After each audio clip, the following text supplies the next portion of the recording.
Everybody remembers that Jesus was condemned. Almost nobody looks at the man who walked free that day, and that is where the simple version of the story starts to crack. The scene usually moves fast. Jesus stands before the crowd. Pilate tries to keep his hands clean. Religious leaders keep pushing, the crowd gets louder. A public choice is made, and somewhere in the background a cross is waiting. Then the story moves on, which is understandable. There is a crucifixion coming. That tends to get people's attention. But there is another man standing inside this story, Barabbas, and he is very easy to treat like a footnote. He should not be. Barabbas is not introduced as a hero. He is not innocent. He is not the victim of a terrible paperwork mistake.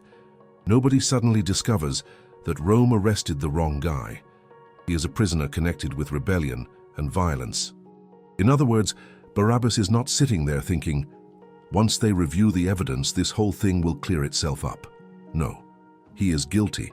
That detail changes the entire scene, because while Barabbas is already in custody, Jesus is standing before Pilate with accusation after accusation being thrown at him. Pilate questions him.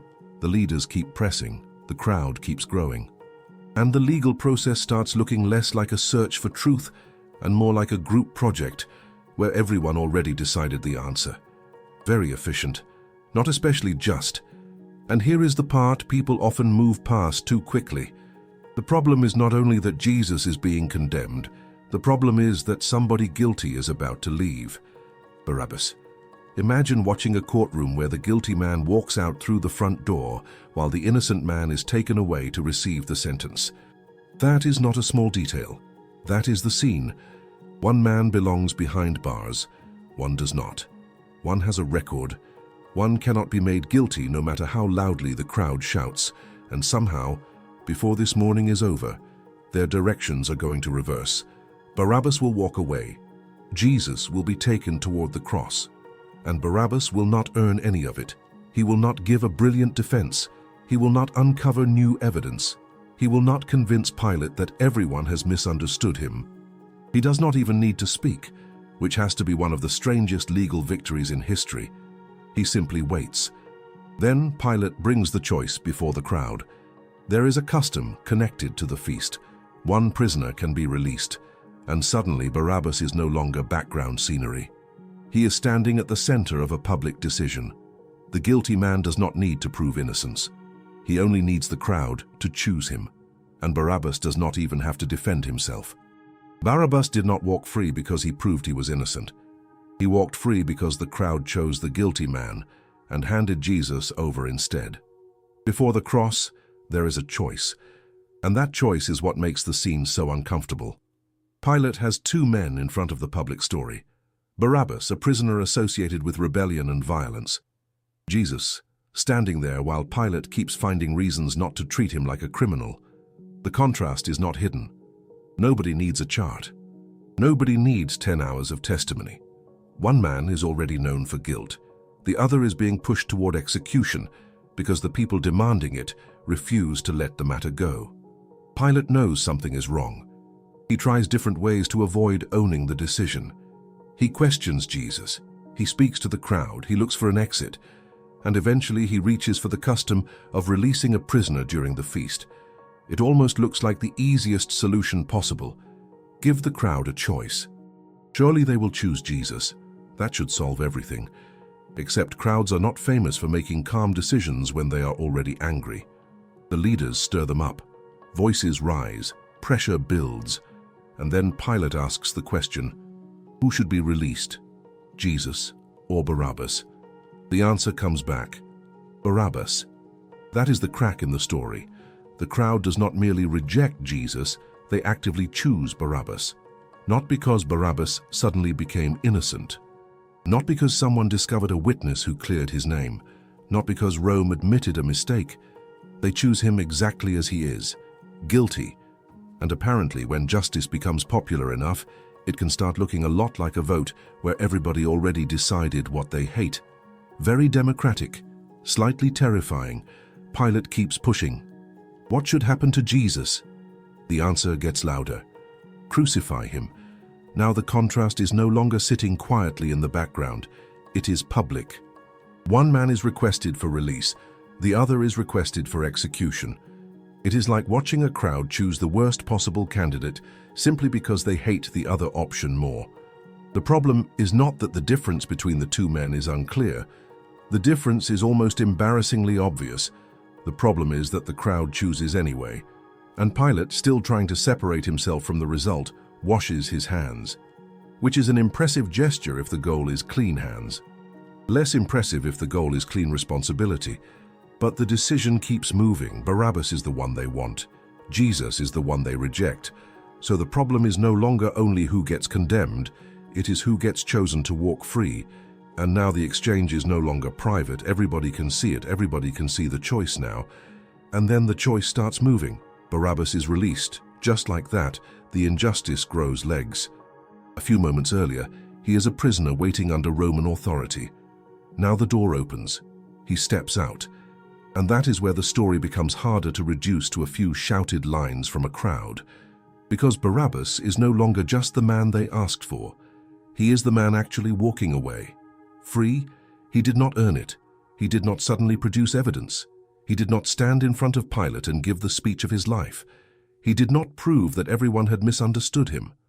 Nothing about his guilt changed. Only his sentence did. That is what makes the moment so strange. Barabbas receives freedom without becoming innocent. He gets the result without deserving the result. It is like watching a prisoner leave because the punishment somehow got reassigned to somebody else, which is not normally how justice is supposed to work, normally. But this morning has already stopped being normal. Barabbas probably began the day expecting Rome to keep him exactly where Rome had put him. Instead, the crowd says his name. Pilate gives the order.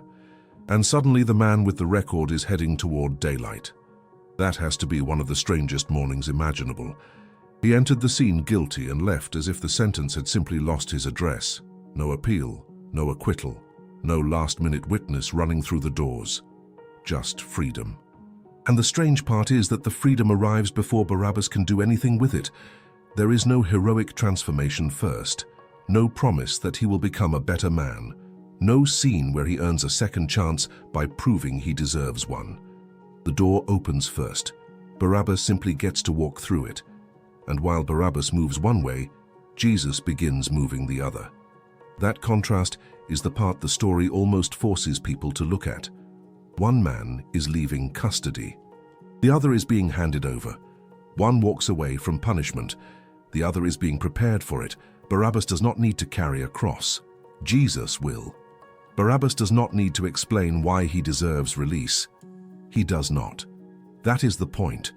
Sometimes the force of a story is not only in who suffers, it is in who walks free without earning it. And Barabbas is now doing exactly that. The cell is behind him. The sentence is no longer his problem. His future has opened because another man has been selected for condemnation. The freedom does not erase what Barabbas did. It does not rewrite his past. It does not turn him into the innocent man in the story. It simply makes the exchange impossible to miss. The guilty man is walking away.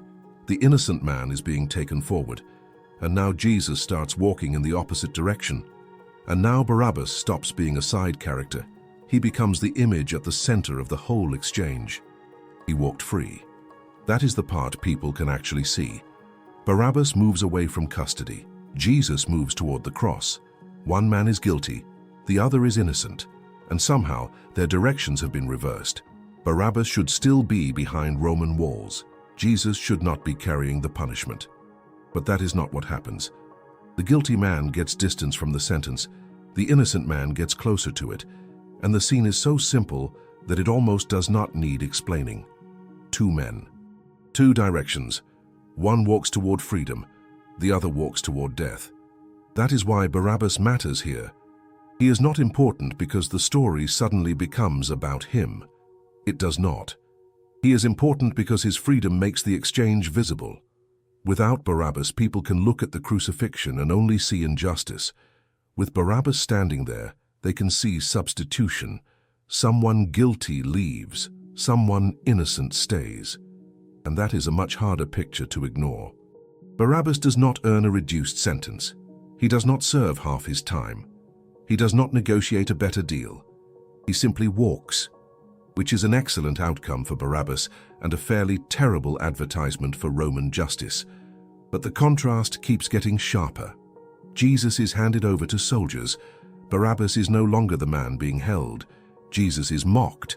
Barabbas is no longer waiting for punishment.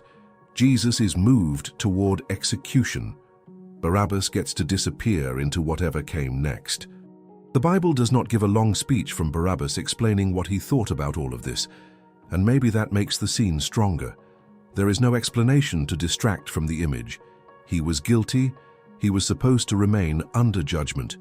Then another man was condemned, and Barabbas walked free. It is like receiving a sentence with his name on it, only to watch someone innocent step into the place where he should have been. The punishment does not vanish. Someone still carries it. That is the uncomfortable part. Freedom for Barabbas is connected to condemnation for Jesus. His open door exists in the same scene as Jesus being handed over. So when people remember the crowd shouting, the soldiers waiting, and Pilate trying very hard to make responsibility look washable, there is one more image that belongs there. Barabbas leaving. He walked free. Not because he became innocent.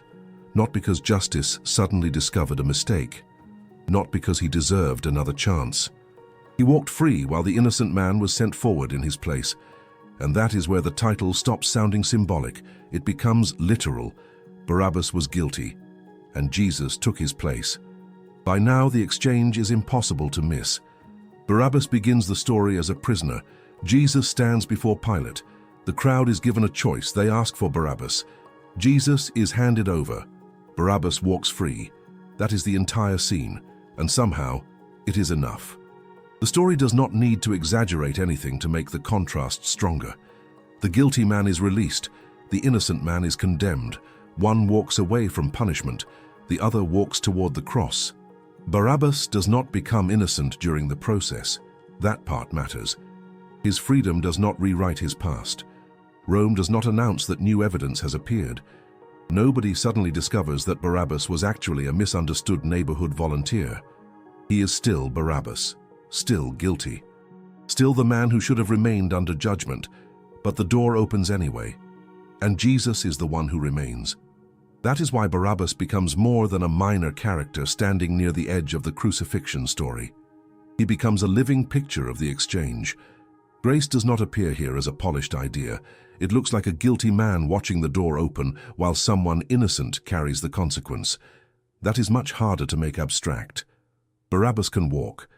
Jesus cannot simply walk away from what comes next. The crowd gets what it demanded. Pilate gets to pretend the water solved something, the leaders get Jesus handed over, and Barabbas gets freedom.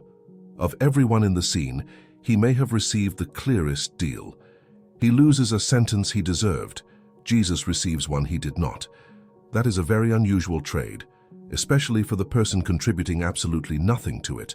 Barabbas does not volunteer. He does not negotiate. He does not even appear to understand the full weight of what is happening.